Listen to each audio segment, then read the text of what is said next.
ایک شہروں میں طوطے ہوتے تھے، طوطوں کو زبان سکھانا پڑتا تھا.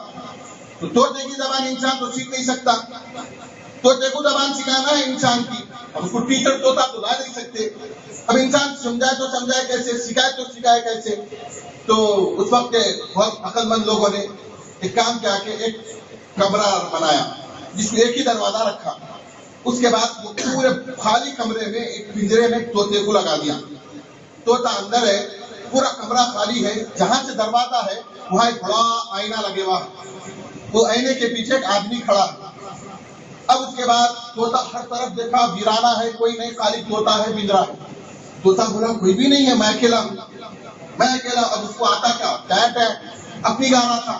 پھر اس کے بعد آئینے کے پیچھے سے آواز آئی السلام علیکم. طوطا پریشان ہوا، آواز آئی کہیں سے. طوطا پلٹا، آئینے کو دیکھا، ارے اس میں تو میں ہوں، میرے جیسا ہے، میرے جیسا ہے. آدمی کا مقل والوں کو ایسی سمجھ میں آتا، ارے کو دیکھ کے میرے جیسا ہو. تو طوطا آئینے میں دیکھ کے بولا میرے جیسا ہے، لیکن آئینے کے پیچھے سے آواز آئی السلام علیکم. پھر پریشان ہو کے غور کیا، پھر آواز آئی السلام علیکم. طوطا بولا میرے جیسا ہے، السلام علیکم بولا. ان بول رہا میں کیوں نہیں بولوں. طوطا بولنا لگ گیا. طوطے کو اس طریقے سے بات سکھائی جاتی. اس مثال کو جلال الدین رومی رحمۃ اللہ علیہ یعنی مولانا روم یہ فرماتے ہیں بالکل اسی طریقے سے ساری کائنات طوطے کی طرح تھی، کچھ سمجھتی نہیں تھی، خالی پکارتی تھی. اس کو سمجھانے کے لیے اللہ نے ایک آئینہ بنایا. وہ آئینہ سید المرسلین ہے. اس آئینے کے پیچھے جو بات کیا وہ خالی کی کائنات ہے. تو اب طوطا سیکھا آئینے کی وجہ سے اور آئینہ چلا کس سے، پیچھے والے سے. اسی طریقے سے سید المرسلین نے ہمیں سکھایا اور سید المرسلین کو کس نے بتایا، خالی کی کائنات ہے. تو اس طوطے کے لیے سب سے عزیز ترین چیز یعنی سب سے بہترین سب سے اچھی چیز کیا ہوئی، تو بولا گیا وہ آئینہ، وہ آئینے والا، وہ آئینہ، وہ آئینے والا. اسی طریقے سے ہمارے دل میں بھی سب سے زیادہ عزیز سید المرسلین اور ان کو بھیجنے والا خدا، دونوں خدا. تو یہ کمال ہے، یہ آقا علیہ السلام کا مرتبہ ہے. اگر یہ آئینہ بن کر نہیں آتے تو ہم خود اپنا چہرہ نہیں دیکھ سکتے تھے. کیا معاملہ تھا، آخری بات بتا رہا ہوں کہ کیا معاملہ تھا ہمارا دنیا کا. آج عرب ساری کائنات میں سب سے زیادہ مالدار عرب ہے.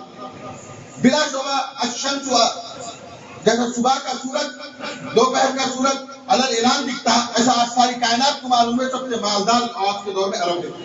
اس عرب کو بدلنے والے کون ہیں، تو بولا گیا دھوپ کا نکلنا، پتھر پر پڑنا، پتھر کا پگھل جانا کھیل نہیں ہے لوگوں. 63 سال میں منظر بدل جانا. تو 63 سال میں سید المرسلین نے ان کو بدلا. تو اس عرب کو آقا نے بدلا. تو عرب کیسے تھے، تو تاریخ بتاتی ہے کہ وہ عرب کا عالم یہ تھا. آج جو اپنی فصاحت اور بلاغت پہ ناز کرتے ہیں ان کا عالم یہ تھا. ہو گئے وہ بہت بڑے، لیکن ان کا عالم کیا تھا آقا سے پہلے، ان کا عالم یہ تھا کہ پورے عرب میں 15 لوگ بھی ایسے نہیں تھے جو خود کا نام لکھ سکے، اپنی زبان میں خود کا نام نہیں لکھ سکے. آپ بولیں گے وہ صاحب خود کا نام نہیں لکھے کیا ہوا، تو بولوں گا کہ جو قوم سب سے زیادہ جوتے کھاتی وہ ان پڑھ ہوتی. قوم زبان میں کب آتی، جب وہ ان پڑھ ہوتی، جاہل ہوتی. اسی لیے بولا جاتا مسلمانوں پڑھو، ڈاکٹرز کی ہمیں ضرورت ہے، انجینئرز کی بھی ہمیں ضرورت ہے، ہمیں تعلیم کی ضرورت ہے. اگر قوم پڑھے گی تو ترقی کرے گی، نہیں پڑھے گی تو قوم، جاہل قوم کبھی ترقی نہیں کرتی. جاہل کبھی ترقی کرے نہیں کرتے. اگر کر بھی لے، قسمتاً کر بھی لے، تو اسے 100 پڑھے لکھوں کا کام کرنا پڑتا، تو اس کو ایک کا تعلیم والے کی عزت بھی نہیں ملتی. تو اس بتانا مقصد یہ، تو ایسے جاہلوں کو سدھارنے کے لیے سید المرسلین آقا علیہ السلام آئے، جن کی عظمت، جن کی شان خالق کائنات نے قرآن نازل کر دیا. ہر ایک قرآن کا حرف آقا کی ثنا بیان کرتا ہے. اور یاد رکھیں یہ محفل ہمارے لیے نعمت ہے. اس محفل میں بیٹھ رہے، اس محفل کو سجا رہے، اس کو اتنا سب کر رہے.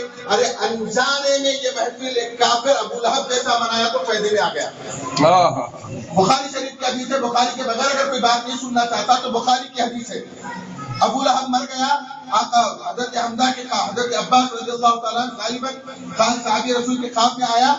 آنے کے بعد پوچھا گیا تو بچہ کیسے ہوا کیا، وہ بولنے لگا آخری وقت اجازت بھی نہیں دیتا، حضرت کی اجازت نہیں ہے، بات بتا دوں کہ یہ محفل کی برکت سے ہمیں فائدہ کیا ہے، اتنی بس.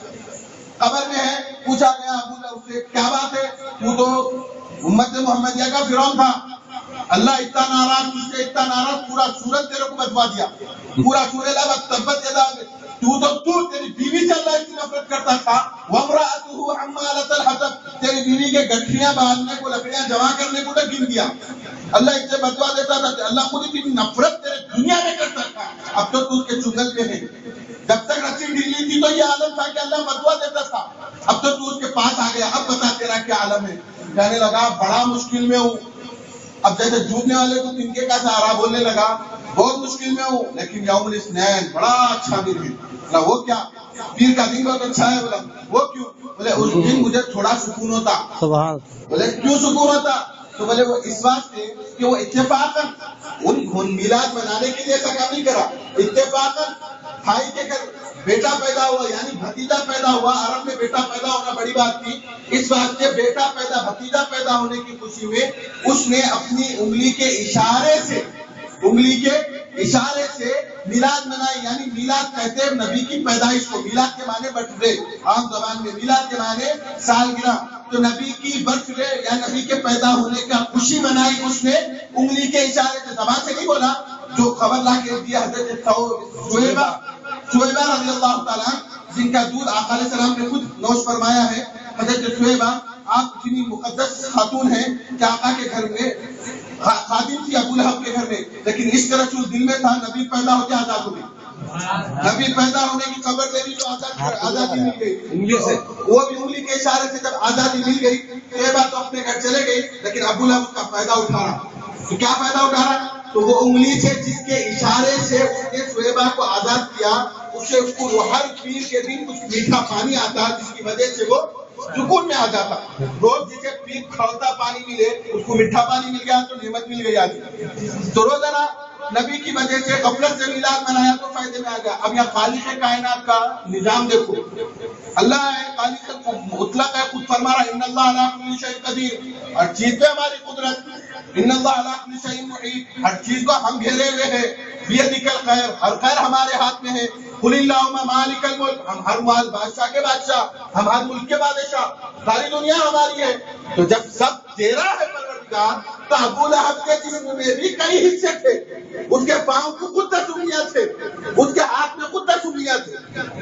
پورے جسم کی 20 انگلیوں کو چھوڑ کے وہی انگلی کہیں کو استعمال کیا جس سے اس نے شعیبہ کو آزاد کیا. تو اللہ بھی کہے گا ارے نہ جان, جس سے میلاد بنایا ان سے پیدا دوں گا, دوسری انگلیوں کو کیوں دخل. تو اب کوئی یہ پوچھے تمہارے کیا کام گھر میں لیٹا لگائے, نبی 1400 سال پہلے پیدا ہو گئے. واللہ میلاد لیٹوں کے اس بات سے منا رہا ہوں, کل خبر میں میرے جب اندھیرا ہوگا یہ لیٹا مجھے میلاد کے کام آئے گا. غریبوں کو بہت کھلاتے, میلاد میں اس واسطے کھلا رہا ہوں, وہ اس واسطے کہ کل قبر میں جب بھوکا ہو جاؤں گا تو اس میلاد کے برکت, جیسا کہ اللہ کا نظام ہے کہ جس سے اس کو خوش کرو وہ تمہارے کو سے خوش کر رہا, تو وہاں جب بھوکا رہوں گا تو یہ کھانا کام آئے گا. تو اب اللہ تبارک و تعالیٰ سے دعا کرتا ہوں کہ مولا تعالیٰ ہم سب سے نیک بنائے, ہماری سبوں میں اتحاد عطا فرمائے, ہم سب کو آخری سانس تک عاشق رسول بنا کر دنیا میں رکھ. مولا ہم دعوے کے میدان کے تو عاشق ہے, مولا عمل کے میدان کا بھی ہمیں عاشق بنا. مولا عمل کے میدان میں بھی ہمیں پہلی صفوں میں رکھ. مولا مولا تیرے حبیب کے صدقے اولیاء کے دامن سے ہمیں قیامت آخری سانس تک ہمیں وابستہ رہنے کی توفیق دے. کل قیامت کے دن بھی مولا تیرے اولیاء میں, تیرے آقا کے, ہمارے آقا کے غلاموں میں ہمیں شمار فرما, ان میں اٹھا مولا, ان کے ساتھ ہمارا حسن فرما برحمتک یا ارحم الراحمین. والحمدللہ رب العالمین. اب آپ کے سامنے حضرت مولانا مبشر رضوی القادری صاحب قبلہ حفظہ اللہ تعالی میلاد کی محفل کو اور فاتحہ کی محفل کو خطاب فرمانے کے لیے آ رہے ہیں.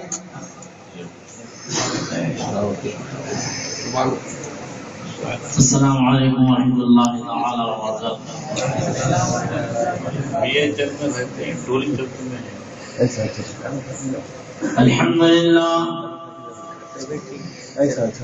الحمد للہ رب العالمین.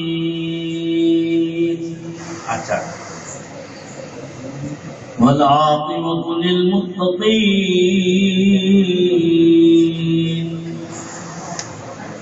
والصلاة والسلام على سيد الأنبياء والمرسلين وعلى آله وأصحابه الطاهرين